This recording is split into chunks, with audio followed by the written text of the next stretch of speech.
Bonjour, je suis Thomas Pellissier et vous êtes dans Pulsar, le podcast de culture scientifique.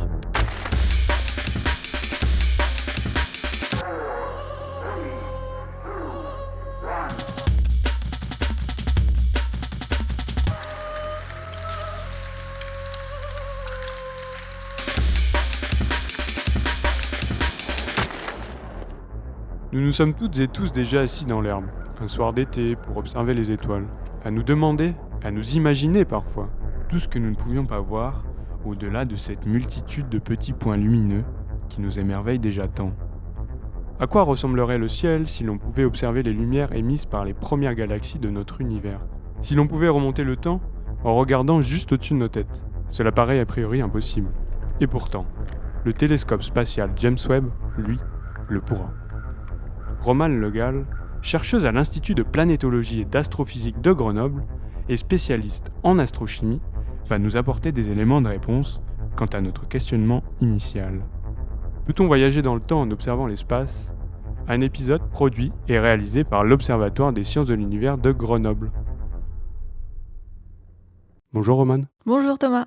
Romane, tu es astronome adjointe à l'IPAG, l'Institut de planétologie et d'astrophysique de Grenoble, et tu es impliquée dans le projet de télescope spatial James Webb, dont nous avons beaucoup entendu parler ces derniers mois. Peut-être, avant de nous attaquer au voyage dans le temps, peux-tu déjà nous expliquer comment on regarde dans l'espace? Alors, on utilise des télescopes qui sont des instruments qui nous permettent d'augmenter la luminosité et la taille apparente des objets astrophysiques que l'on veut regarder, donc que ce soit les étoiles, les planètes ou encore des nébuleuses moléculaires ou planétaires. Et donc le but des télescopes, c'est de nous apporter des informations auxquelles on n'a pas accès avec notre œil, à l'œil nu, et de nous permettre d'avoir des informations plus précises, plus fines que ce qu'on pourrait obtenir avec un œil d'un objet astrophysique donné. Donc pour vous donner un ordre de grandeur, quant à la précision des télescopes, par exemple le télescope spatial Hubble, il est capable de détecter la lumière d'une veilleuse située à la surface de la Lune, soit à plus de 380 000 km. Lorsque l'on parle du James Webb, on utilise le terme de télescope spatial. Cela sous-entend qu'il y a des télescopes sur Terre et d'autres dans l'espace? Alors oui, tout à fait. Donc il y a deux types de télescopes. Il y a des télescopes terrestres et des télescopes spatiaux. Donc les télescopes terrestres, leur avantage, c'est qu'ils sont sur Terre, qu'on peut facilement maintenir les instruments, faire des modifications, et on a vraiment une main complète on peut contrôler toutes les parties de notre instrument. On peut aussi avoir plusieurs tailles de télescopes. Donc, les télescopes terrestres, ça va du télescope amateur jusqu'aux très grands instruments qu'on utilise nous en tant qu'astronomes. Par exemple, il y a des très grands télescopes au Chili ou par exemple au plateau de Bure, là où je travaille actuellement.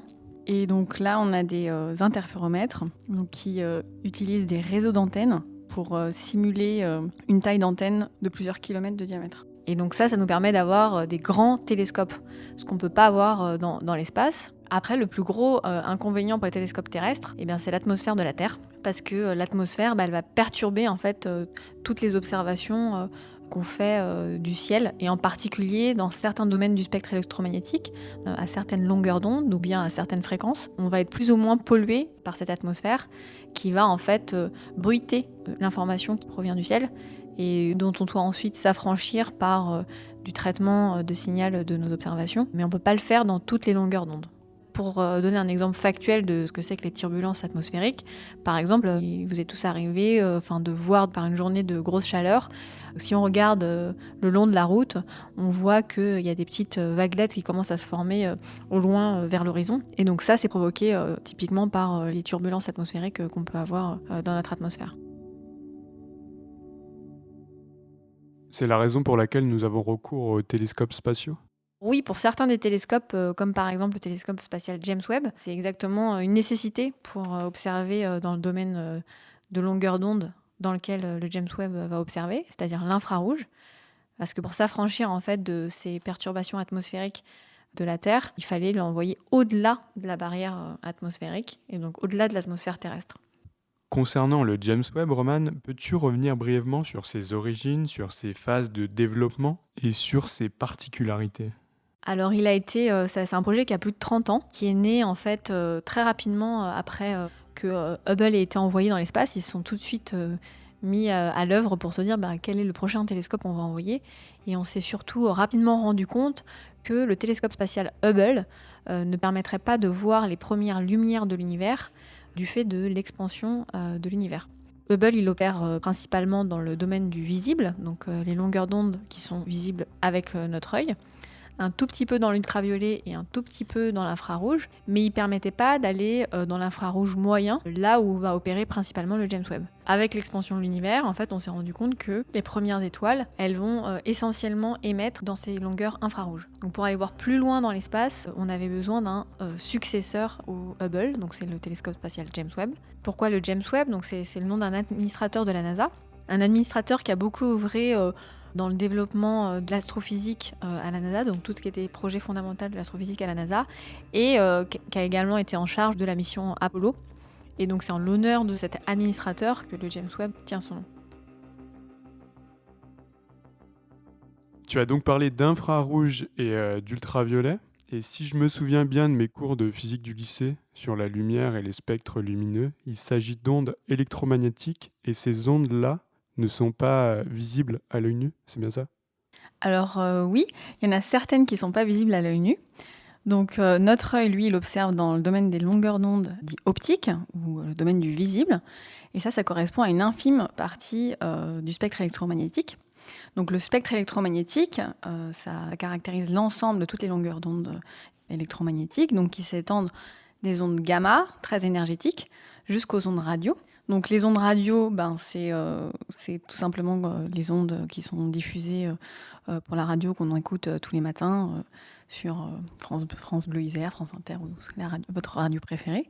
Et ensuite, il y a d'autres types d'ondes, les micro-ondes par exemple, donc qui sont les ondes qui permettent de chauffer votre repas tous les midis.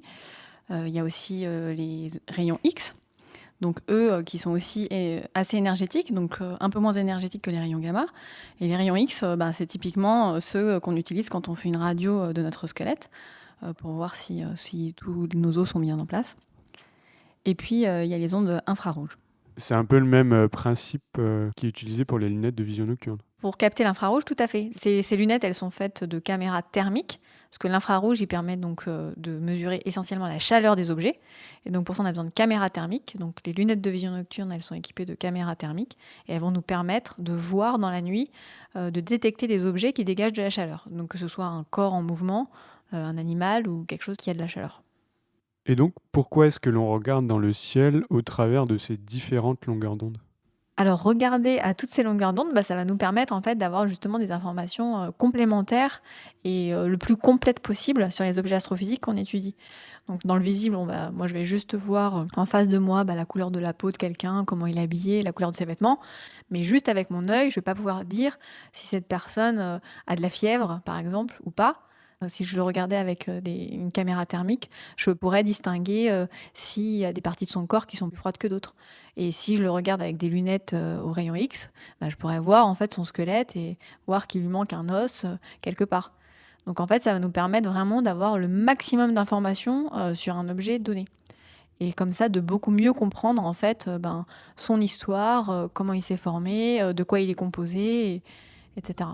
Et donc, par exemple, avec le James Webb, ça va nous permettre d'aller sonder l'intérieur des pouponnières d'étoiles. Donc, à l'œil nu, Hubble nous a déjà révélé des images superbes de pouponnières d'étoiles, où on voit en fait des grandes nébuleuses qui sont toutes grumeleuses de poussière. Mais donc cette poussière, dans le domaine du visible, on ne peut pas voir à travers. Et en fait, à l'intérieur de cette poussière se forment les étoiles. Et grâce au James Webb, on va pouvoir voir à travers ce qui est opaque et observer les étoiles en train de naître et de se former dans ces nuages. Donc l'infrarouge, en fait, il va nous permettre de voir à travers la poussière, nous permettre en fait de s'affranchir de la barrière opaque que représente cette poussière. Donc pour résumer, certains instruments d'observation comme ceux du James Webb, qui captent des ondes infrarouges, nous permettent d'observer l'invisible, c'est-à-dire d'observer des corps émetteurs de chaleur et donc de lumière, au travers de certaines surfaces dites opaques, c'est-à-dire qui s'opposent au passage de la lumière visible, comme c'est le cas des pouponnières d'étoiles. Tout à fait. On a donc compris comment on observe l'espace, maintenant on peut essayer de répondre à la question comment est-il possible de remonter dans le temps en observant l'espace? Alors oui, on va essayer. Alors déjà quand on regarde le soleil, la lumière qu'on perçoit du soleil, elle est décalée de 8 minutes du fait de la distance qui nous sépare du soleil. Donc déjà on remonte dans le temps quand on observe la lumière du soleil, on l'observe plus jeune de 8 minutes. Et plus on s'éloigne des objets qu'on observe, plus la lumière va mettre de temps à nous parvenir, parce que la lumière, elle a une vitesse qui est limitée, 300 000 km par seconde pour se déplacer dans l'espace. Plus la distance est grande, plus elle va mettre de temps à parcourir cette distance. Et donc c'est pour ça que, par exemple, on peut observer des étoiles qui sont déjà mortes, du fait du temps que la lumière met à nous parvenir. Et donc c'est la même chose, donc plus on observe loin dans l'espace, plus on va observer des objets jeunes. Jeunes parce qu'on va observer la lumière qu'ils ont émise au moment de leur naissance. Ils sont peut-être aujourd'hui beaucoup plus vieux ou peut-être déjà morts. Et en plus de ça, se rajoute l'expansion de l'univers. Donc l'expansion de l'univers, il va falloir que nous, on s'éloigne de cet objet à une certaine vitesse, et une vitesse en plus qui accélère. Et donc du coup, la lumière qui va être émise par ces objets lointains va aussi être étendue dans l'espace, et donc la longueur d'onde va être étendue, et ce qui fait qu'on ne va plus pouvoir observer ces objets dans le visible, mais dans l'infrarouge. C'est donc pour ça qu'on a des télescopes pour mener des observations dans différentes longueurs d'onde ? En partie. Donc en fait, ce qui est intéressant de dire pour le James Webb, c'est qu'il a été conçu il y a 30 ans, parce qu'on s'est rendu compte que Hubble, il n'allait pas nous donner accès à ces premières lumières de l'univers. Elles n'étaient plus accessibles dans le visible. Par contre, elles sont accessibles dans l'infrarouge. Donc il a été conçu avec une technologie infrarouge pour se dire on va aller observer le plus loin dans l'univers. Et ensuite, à ça se sont rajoutés d'autres objectifs scientifiques, parce que l'infrarouge, ça ne permet pas que d'observer loin dans l'univers, mais ça, comme on l'a dit précédemment, ça permet aussi d'observer la chaleur des objets. Et donc on s'est rendu compte que en fait, il y avait plein d'informations extrêmement intéressantes et complémentaires dans l'infrarouge pour l'étude des objets, que ce soit par exemple pour les planètes. Et en fait, d'observer dans l'infrarouge ces planètes, ça va nous donner des informations essentielles pour caractériser la composition chimique des atmosphères de ces planètes.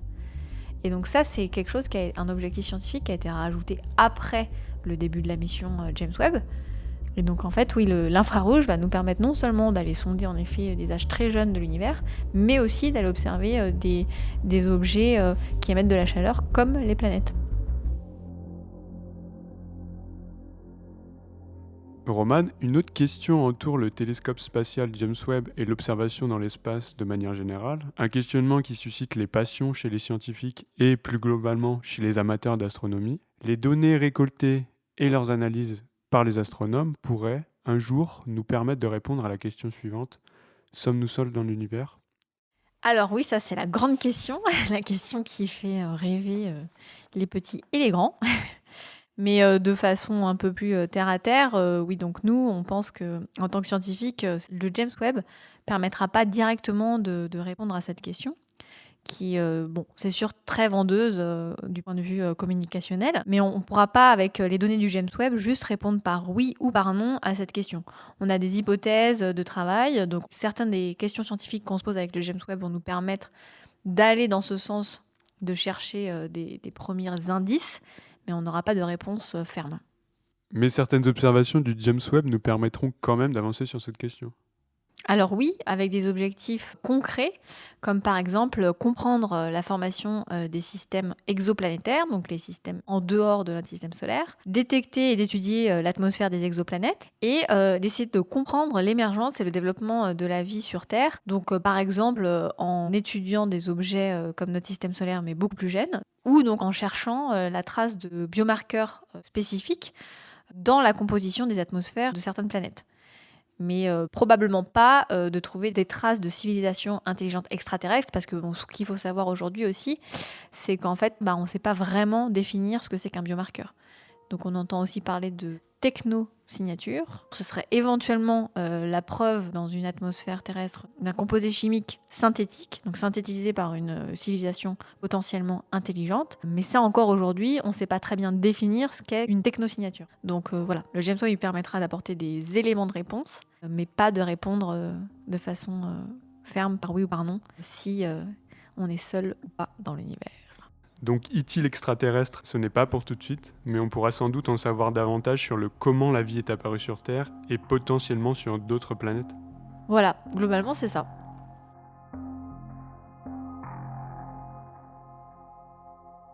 Roman, tu vas participer à 3 programmes d'observation, parmi les premiers à être menés par le James Webb. Peux-tu nous expliquer quels sont leurs objectifs et comment les données sont exploitées concrètement ? Alors oui, donc on va pouvoir observer la nébuleuse d'Orion. Donc la nébuleuse d'Orion, c'est une région très connue des astronomes amateurs parce qu'on peut l'observer facilement dans le ciel nocturne. Ensuite, je vais contribuer à l'exploitation scientifique de l'observation d'une série d'objets protoplanétaires, donc des disques protoplanétaires plus particulièrement. Donc en fait, c'est de la poussière et du gaz qui se forment autour des jeunes étoiles durant leur formation. Et donc on pense qu'en fait, ces disques protoplanétaires, c'est la matrice où va se former, enfin la matière primordiale où va se former en fait les futures planètes qui orbiteront autour de ces systèmes.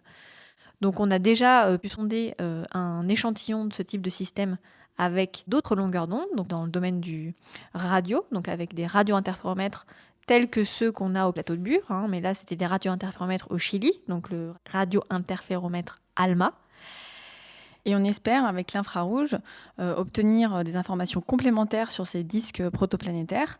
Donc infrarouge qui va nous permettre de sonder à la fois des régions plus chaudes et aussi plus froides de ces objets pour mieux reconstituer le puzzle de la formation de ces futurs systèmes planétaires.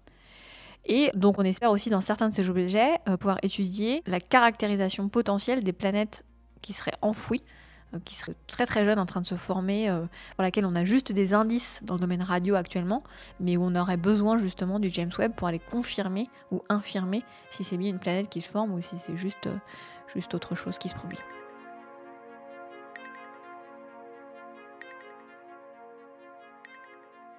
Plus concrètement, comment ça se passe, l'exploitation des données Est-ce que vous regardez dans une lentille d'un télescope pour voir les objets célestes lointains ? Alors oui, donc ça c'est une partie de plus en plus sophistiquée, et c'est pour ça aussi que quand on observe avec un télescope, c'est rare que les données soient déjà publiées dans le monde scientifique instantanément, et encore plus auprès du grand public, parce qu'il faut un temps certain, un certain temps, pour traiter ces données, les calibrer, les analyser et en extraire juste le signal qui nous intéresse. Donc il y a un gros travail de nettoyage à faire. Et vu que les instruments sont de plus en plus performants, ils nous permettent de zoomer de plus en plus sur les objets qu'on veut regarder, d'aller les observer dans des longueurs d'onde de plus en plus diverses, avec des sensibilités, donc en fait nous donner des luminosités de plus en plus grandes pour ces objets. Donc tout ça, en fait, ça demande une ingénierie assez massive. Et donc typiquement pour les télescopes les plus à la pointe aujourd'hui, c'est pas les astrophysiciens professionnels eux-mêmes qui font les observations. Beaucoup, en fait, vont commander des observations. Donc c'est-à-dire qu'ils vont écrire une proposition d'observation pour un objet céleste donné, une étoile ou un système protoplanétaire qu'ils veulent étudier. Ils vont soumettre cette proposition d'observation à un télescope. Et là, il y a une équipe de techniciens qui sont formés exclusivement pour faire fonctionner le télescope, qui vont pointer le télescope en direction de l'objet, calibrer l'instrument pour qu'il puisse observer à la bonne fréquence, en la bonne direction de l'objet, faire tout le travail nécessaire initialement avec le télescope, comme on le disait tout à l'heure, pour ensuite s'affranchir de l'atmosphère. Et ensuite, ces données, elles nous arrivent sous un certain format, qui va être un format brut, qu'il va ensuite falloir encore continuer de nettoyer pour obtenir l'image finale. Donc il y a une grosse partie de traitement des données aussi qui est faite ensuite et qui va permettre de produire les images finales à partir de laquelle la science pourra être faite une fois qu'on est sûr que tous les artefacts qui soient dus soit aux systématiques de l'instrument, enfin au défaut de l'instrument lui-même, mais aussi donc tout ce qui est atmosphérique, que ce soit dû à la turbulence atmosphérique, mais aussi aux conditions météorologiques, parce que parfois il peut y avoir des nuages, il peut y avoir des températures différentes. Donc tous ces artefacts supplémentaires qui viennent s'ajouter au signal pur de l'objet qu'on observe, ça on a besoin de s'en débarrasser pour vraiment juste extraire le signal de l'objet qui nous intéresse. Pour finir sur une note un peu plus personnelle, Roman, qu'est-ce qui t'anime au quotidien, d'une part dans ce projet, mais aussi dans tes autres missions d'astronome ? Alors, dans ce projet, ce qui m'anime, c'est la découverte, je crois, en permanence. Donc j'aime bien travailler dans un domaine où on fait tout le temps des choses nouvelles et où on avance. Dans ce cas-là, pour la connaissance en astrophysique. Après, c'est sûr que j'aimerais bien mieux comprendre nos origines, d'où on vient, de comprendre comment notre système solaire s'est formé, comment on est arrivé là, est-ce qu'on est aussi unique que ça dans cet univers qui est quand même immense. Donc ça, c'est peut-être pour l'aspect un peu plus poétique ou pour l'aspect un peu plus philosophique. Ce que j'aime beaucoup dans mon travail, en particulier dans ma mission au sein du CNAP, donc du Conseil national des astronomes et des physiciens, c'est la diversité de mes activités. 50% de mon temps qui est réservé à mes activités de recherche. Et ensuite, j'ai une partie de service à la communauté, donc 50% de mon temps, qui est lui-même divisé entre une partie où je travaille au plateau de Bure, à l'IRAM, l'Institut de radioastronomie millimétrique, et puis j'ai aussi une partie de mon travail qui est de l'enseignement et de la diffusion vers le grand public. Donc ensuite de transmettre toutes ces connaissances que nous, on acquiert et on découvre avec nos activités de recherche, pour susciter ensuite, bien sûr, l'engouement des plus jeunes et s'assurer que la relève soit faite. Si on veut savoir si on est seul dans l'hiver, il va falloir former les jeunes. Tout ça m'a l'air assez prometteur. Merci Romane. Merci Thomas. C'est la fin de cet épisode de Pulsar, le podcast de culture scientifique de l'Observatoire des sciences de l'univers de Grenoble. Pour ne pas manquer nos actualités et nos prochains épisodes, mais aussi pour nous faire part de vos retours, vous pouvez nous suivre sur les réseaux sociaux, Facebook, Twitter, LinkedIn et YouTube. Nous vous invitons également à vous abonner à nos comptes sur les différentes plateformes de streaming, audio et vidéo. En attendant, toute l'équipe vous donne rendez-vous prochainement pour un nouvel épisode.